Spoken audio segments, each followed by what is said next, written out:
Hi everyone!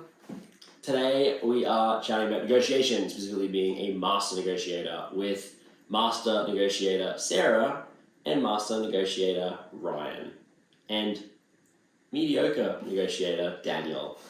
As far as Ryan, lots to know from you, like when you're thinking about negotiation, what I mean by that is, because I feel like there's like negotiations throughout the sale. It's not like, it's kind of like discovery. It's not just like, at this moment, we are negotiating, and like you and them both like agree and shake hands, and then you go into negotiation.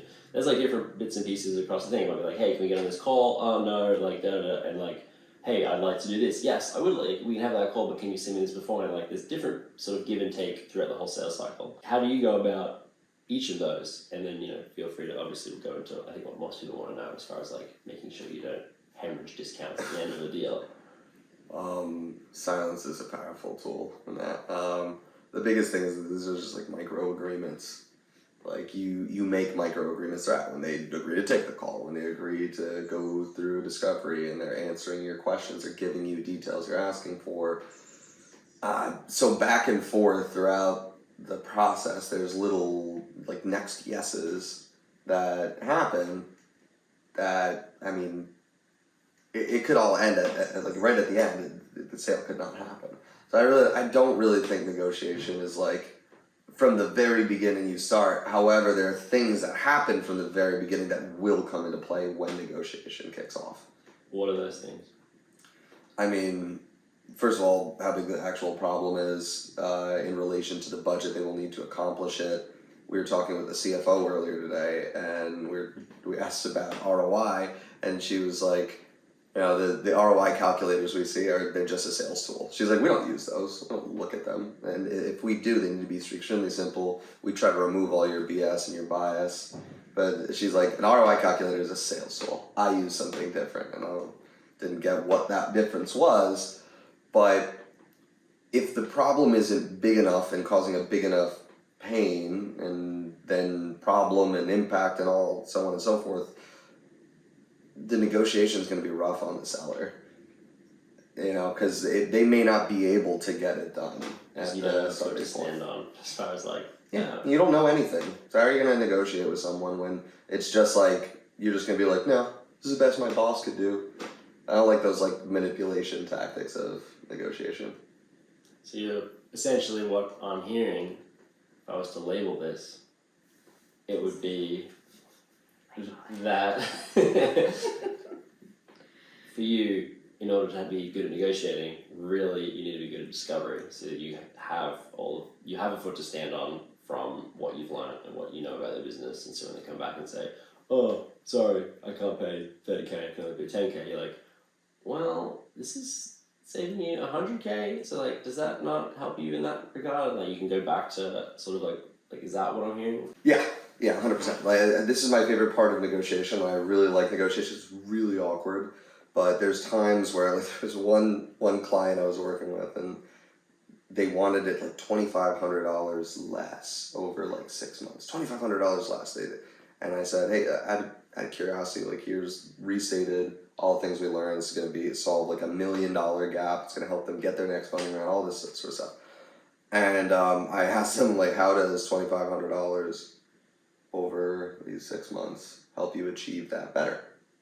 How is like retain that? And he said, well, we need to reserve that money for recruiting costs and stuff. I'm like, who are you hiring for like what, $16,000, $15,000? And he was just like he just kind of like realized that the math made no sense at that point. I'm like, listen, you can hire an employee for $15,000 by all means, keep it, but this is the price. And the negotiation went a different way. They conceded in a different way, and I gave them the $2,500. So maybe I'm not a master negotiator, but it sounds like you were happy and they were happy, which I think is a successful negotiation. We both found the value in what we were exchanging, because it's an exchange, not a take to give. I have often thought that there isn't really like a winner and a loser. Right. If one of you wins the fight, you both lost. And I feel like in negotiation, it's a similar situation of like, if one person wins the negotiation, as far as you concede a whole lot, you both lost, because they're now viewing you as, this is a commodity, I don't value it, if you win and they don't get what they want, they can be like upset at you or whatever the case may be. It's like if you both win and you come to an agreement as far as negotiation, that's what I would consider a good, like a win. I don't really think about it as winning or losing. Like, unless I lose the deal, then we lost. So I think I'm bad at negotiation because I'm not getting that emotionally invested in it enough to think that there's a win or lose. Like, the price is the price, and I can work with you within a realm of discounts, and I need to know what I am going to get in return. And like, when I show up to a negotiation, the first thing I do is just try to understand if this is a problem with value or a problem with budget. So that's the first question I ask. Is that like literally how you ask it? Like, let's get tactical. Yeah. You say, Sarah, like, we need to work on the price. Got it. So just out of curiosity, is this a value problem? Like, are you not thinking that Gong is worth what we charge? Or is this something to do with your budget? That's amazing. And I didn't come up with that. Charlie Locke taught that to me. So it's an affordability or a budgetary. Yeah. It's not, you're trying to determine if it's affordability or budget. It's interesting, like. Well, one we can say, well, let's go back to the value. Like, I messed up. I didn't run proper discovery. I'm not attached to something big enough, because then we can rerun discovery, rerun our proof of concept. Yeah. We can work on, well, if you don't see value, then either we're not the right product for you, or I did a bad job at my job. And we don't talk about numbers. Yeah. And maybe that takes a couple more weeks or even a couple more months to close that deal. But, you know, I don't want to jump into discounting right then. If they say, listen, like, this is the solution we want to buy, we just can't because we need this for recruiting, or we can't afford it. It's like, well, what do you need, and why do you need it? Some companies, the problem is actually they just can't afford that for a yearly payment, upfront annual, but they could do it quarterly, or they could do it semi-annual. Well, then I don't have to discount, I just have to figure out how I can move the payments around. Sometimes they just need the start date to be pushed back. So it's just like, well, what is the actual problem before we even discount, and why do you need that? So I'm just asking a bunch of questions. Yeah. So you're clarifying to gain the understanding of the point so that you can create a plan that allows both of you to win. So it's like it's kind of that, no one, if anybody loses, they lose. You're gaining all this clarity, because then you can actually work. It's not working for them, but you're working with them to figure out a way forward. Yeah. If it's worth going forward. I should clarify, as far as like winning and losing, I mean, like, are you happy or sad? Like, coming out of a negotiation, you're like, man, I just had like my whole commission check taken away from me. Or are you walking away being like, yay?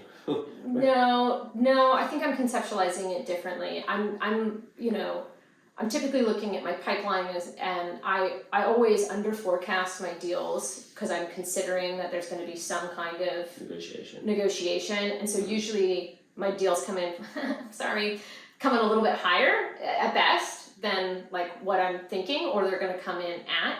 I also know what my discount threshold is, and I won't go below that, and I try to be really upfront with my customers, especially if they're being upfront with me early on in the sales cycle. Hey, like, this looks great, that 10K platform subscription, that's going to be a problem. Okay, well, let's work on like building a proof of concept and figure out like why that's going to be a problem.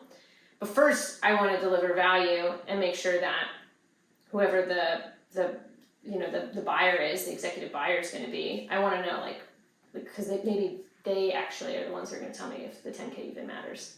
A lot of times the pricing negotiations that come up early on in the sales cycle are just then thinking about, how am I going to, as a champion, sell this internally, and how can this make me look good? Mm-hmm. And then I guess that's the other thing, it's just like, how do I make my champion look good? One of the largest deals that I closed, I sold at list price, and they didn't ask for anything, they didn't ask for any discounts, because we had built so many champions internally in the company, and they were on a pilot, and my champion had been selling so strongly to the COO and co-founder of the company that when I turned the pilot off, and everyone started yelling, like, why is this pilot turned off? Like, we don't have access. And I was like, well, this was our deadline. we're past the timeline, you guys haven't finished your red lines and I can't extend anymore, they were just like, okay, fine, and they just signed it. And I was like, well, that's really great. And Thank then, you. yeah, Yeah. and then 3 months later I had a $75K upsell with them. So that So is a turn off- hostage negotiation. Turn off the tool.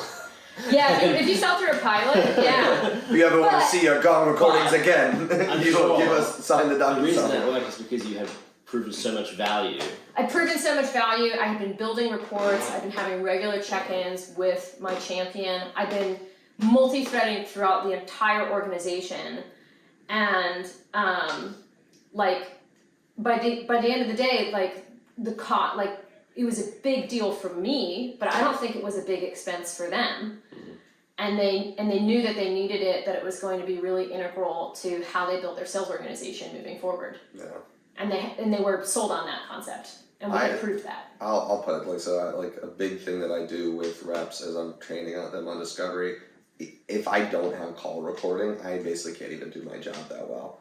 So like, if I can't hear what my reps are saying, yeah, they could record in Zoom and then send it to me, but that's gonna be a giant pain in my butt. Yeah. So it's like, it's table stakes at this point to have something like that. So the fact that you like gave them that, and obviously all the other things that your solution provides, and then as soon as it turned off, it was like a panic switch of, hey, we need this. Yeah, and internally we sort of have this, like this way of thinking about like what are the gets that we need. So okay, Yeah. they want a discount. Well, if you want a discount, what is that discount? It's 10% on the per seat and 50% off the platform. Well, I can't give that to you unless you sign a 2-year deal. So what would you rather have? 2 years of Gong for the price that you're asking, or 1 year of Gong for list price or whatever. Like I'm thinking about like my give and get, and I'm always asking if they're gonna say, hey, can I have blah? Yeah. I'm thinking about what I can ask them for. Whether it's if I'm gonna give you that discount, you need to sign by X day. Question for you. Yeah. So I talked about this with Jen Allen on a podcast at one point, but do you like when was the last time you went to your manager or your director and you asked, hey, what this quarter is a bigger priority for our team? Is it more seats? Is it higher average sales price? Is it multi-year contracts? Like what would help your numbers the best? Reason why, have you done that with your manager? Have you ever run that exercise? I haven't done that, but I know that like my team is measured on quarterly ARR. Quarterly ARR. So like he doesn't have a new logos. Like if our quota was more elaborate, like if we had that, then that would be a really good question to ask. So the reason why I say that is I've seen the way people have done things is like if you know what your team needs to accomplish, you know what your company's priorities are. I'm usually very transparent with the buyer, especially because you're selling to sales leaders, be like, hey, like these are the things that are really important to my manager right now. So if you want a discount or this and that, these are the levers that we're gonna have to pull to get that. Yeah. Like these are the things that are important to our company, because then it's really like, hey, listen, you're asking for something, I'm gonna give you something. These are the things that are most important for our quarter. It's not like, hey, we really need to close this quarter, so we need you to sign now, but something in the sense of you start every contract off with maybe a 2-year. And then they say, hey, well, we need it to be a single year. It's like, okay, the reason why I did the 2 years there, we applied a 10% to that. If we roll it back to the 1 year, it's going to be at this price. Right. And typically the thing that I usually do is someone says, hey, can you get us into this pricing tier? No, I can't. You're not at the number of seats. Do you guys have plans for growth? Great. You're gonna grow by 20 more reps this year. Fantastic. Do you know what the hiring schedule is? Okay, I can ramp those if you commit to purchasing those seats, I can ramp them into your contract. They'll be prorated in your payments, and I can get you into that discount threshold because I can justify it to my manager. Beautiful. Because you'll be 5 seats away from the 50 seat tier. I can do that. But I can't give you this discount if you're only going to purchase at 25 seats. What do you want? It's good. It's you're setting up what you're asking for, what you can do. If people are really annoying and they're being really insistent, it's like, well, listen, like I can't do that. I told you I can't do that. I have given you options and you're not happy with any of them. I think that you need to go buy something else. And then they'll annoy me and they'll annoy me and they'll annoy me. I've had sales leaders that do this, or CEOs that do this, and I'm like, I'm not kidding. I'm not strong arming you. Like, I'm a very transparent salesperson. If I can do it, I will. If I can't, I won't. And I can't do that. And then either they'll come back 6 months later and be like, fine, or like they leave me alone. But there's always somebody else who to buy, right? Yeah. That's what I tell myself. That's That's what I tell myself. As far as, I'd love to get both your takes on this one, because I think this is a problem that lots of reps have at the beginning, myself included. What do you do when you're like, because you said, for instance, like, yes, we can do that, like, if you sign by this date, I can do this deal for you, whatever. Because we have a quarterly number that they care about, right? Right. Often, people will push past that date because they don't have their shit together, or their crap together, Right. or whatever the case may be is, and then they still expect that discount. Like, how do you navigate that? Because most people I know, like, don't know how to just well, I'll put the price back up, and then the other person, like, it goes back into negotiation, and they end up just giving it to them anyway. So, like, how do you, Yeah, I mean, I've totally done that. I feel like signing by this date is like the weakest of the options. Mm-hmm. And you need to have something stronger, like take away the pilot, take away the whatever. So for example, that one large deal that I worked, I said, like, if we don't have this signed by X date, I've extended the pilot twice. I've given you free gong for way longer than I should have. I have to turn it off, otherwise I'm going to be in trouble. Like, I can't continue to give you a free product that you will not pay for. Then we moved along. I think there's two levels of discovery. There's the discovery of what are your problems and how do I solve them and how do I create value? And then there's the discovery of how do you actually buy? And do you know how you buy? And let me teach you how to buy. And let me tell you who else needs to be involved. And let me tell you why. Because I sell this every day and I've been selling it every day for 5 years, and you've bought it once and you haven't actually bought it. You're just thinking about it right now. I've seen this movie a lot. Let me walk you through it. Yeah. And so I think, like, if you don't know now, you'll get to a point where you know if they'll even be able to sign by that date. My manager, Matt, and this guy, Adam Oshart, and I think actually came from, like, Tanner Robinson, but they have, like, the close plan questions, where when you know that you're close, when you know that you're, in your last third of the sales process, you ask your close plan. Hey, are we still good to sign by this date? Hey, who else has to be involved? Hey, I sent you the red lines. When will you get them to me? You don't know? That could be a problem because we won't be signed by that date. Hey, what kind of security review do you have in place? I sent you the NDA. I didn't get a signature. Like, you should be going through, like, what do we need to do to get the deal done? As well as, like, did we prove the value? And then you can use a line to stalk if they're doing any of those things. Yes, you can. You can. That's our plug. Buyer behavior. A line. A Line. Stalk your buyers. No, I'm just kidding. It is very helpful. It's Yeah, also it's helpful extremely for helpful. the anti of that, where, like, as an example, this But they're happens to not. us, where we're expecting signature, we've gone through everything, and then the CFO joins and spends 8 minutes on the comparison sheet, and it's like, red flag, champion, and you can go back in and, sort that out very quickly, and you find, oh no, he was just looking at it, okay, cool, signature happens that day. But, like, knowing what's going on the other side of the table when you're not in the room is Imagine if they go to, like, the pricing section and then they just take a sip of coffee and get up and walk away, and they're just sitting there for, he's been on the pricing page for 3 hours. What has happened? And then you've got to, like, enable your champion, and like, sometimes with discounts, they just need to show that they've done something, that they negotiated in order to get the signature. Question for you both. Yeah. Have either of you ever bought anything for an organization? I have. I mean, I'm never the signature person, but, like, whether it's a. The reason why I asked that is because, like, obviously we're also salespeople too, but, like, we know when we're purchasing, the timeline discount is total horseshit. Yeah.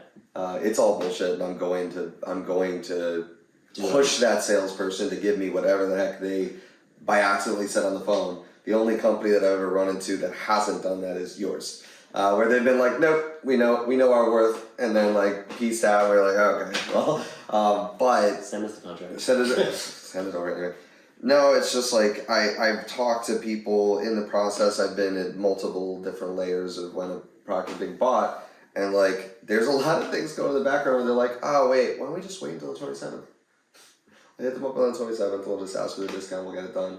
Or they'll be like, we'll miss the date because there really was something internally we couldn't get the CFO to just sign it, the CEO to sign it, and then like we're like fighting for it, but they just like go offline. Same way that you're getting ghosted by the contact, they may be getting ghosted by their internal contacts. Yeah. And then like you come back on Monday and you just spent 3 months trying to get your CEO to approve this purchase, and then the salesperson's like, can't do it.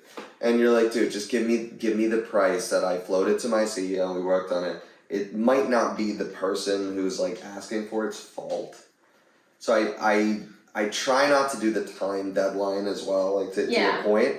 But I think that's why like you're running the discovery process of like, well, who's actually going to be making the buying decision, and like you have to talk to your CEO. Buyers are liars. When are you gonna talk to your CEO? Like, and I think, but the way that you can frame it up to be to make them potentially not lie to you as much is just say like, how do I make you look good? What makes you look good? When does this project have to be stood up by? Yeah.